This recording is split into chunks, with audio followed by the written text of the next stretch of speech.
Sunny skies illustrated by the CorwinAuto.com Valley Skycam. Some colors in the trees out there, and whoo, it was a little chilly to start our day. We're going to get you caught up right away, though, with Hurricane Matthew as it continues its trek along the Atlantic seaboard of the southeastern United States. Now, northern Florida, Georgia, and the Carolinas under the gun. In fact, tornado watches at this hour, as well as flash flood warnings. It is about 35 miles off the shore of the old Jacksonville area right now, being inundated with rain and winds that are gusting with this storm still quite strongly. Here's the latest measurements as observed by the National Weather Service reconnaissance. 110 mile-per-hour winds, making Matthew a Category 2 as it treks forward as we go through the remainder of our evening and into the beginning of our weekend. It is expected to get very close to the shore here near Savannah, so still some catastrophic conditions will be possible with this system as it works its way out into the Atlantic and does a little bit of a U-turn. Closer to home, we have our weather concerns, and those are mainly dealing with the cold temperatures. A freeze warning.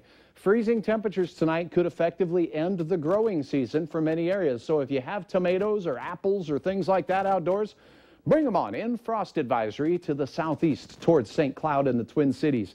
Cloudy skies, 43 degrees on the thermometer today, only reaching a high of 45 with a west wind at 20. It is brisk out there for your Friday night football games. Definitely bring an extra blanket and, of course, the jacket. Here's a look at Grand Forks. Gray skies there as well. 43 on the thermometer with a 15-mile-per-hour wind from the west. It's cloudy for you as well. 39 in Langdon and Devil's Lake. 41 in a balmy Jamestown this hour. Look at this. Detroit Lakes in the 30s. Bemidji, the cool spot at 38 degrees right now. Now, we did have some light snow, some photos shared with us on Facebook and the like today of some snow flying through. The best chance for any renegade flakes of snow tonight remain along the international border and north central Minnesota.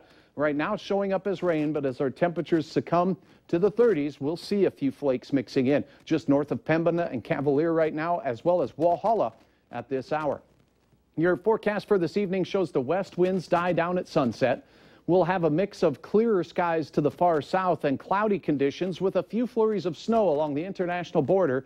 It'll be a chilly one overnight. Now, the cloud cover is going to be critical in who sees the really cold upper 20s tonight and who will just be in the low 30s. Our model is painting a picture of a lot of low to mid 30s out here, and a few more clouds working their way through. Also notice that there will be another little batch of energy that will bring a chance of snow in the morning hours to central North Dakota, near Jamestown, near New Rockford and the Carrington area, that could slide down into the Barnes County area as we go through the morning hours.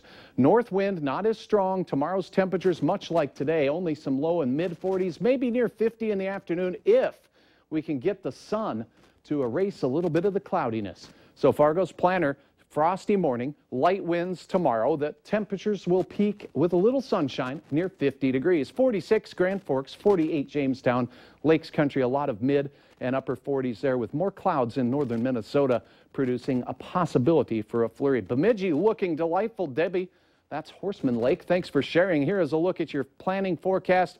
In Fargo, 50 Saturday, 62 on Sunday. That's pretty nice. We'll take that. And look at those low temperatures. Well, until we get to Wednesday morning, it looks like we get a little break from the freezing activity here in the valley. Next best chance of rain Saturday and again on Tuesday. I think that all looks good compared to what we're seeing today, right? Bundle up. Yeah. I had a few people tell me they turned the furnace on. So, yeah, I can see why. Yeah. Thank you. If you're concerned about your Galaxy Note 7, you now have more options to replace it. That's up next.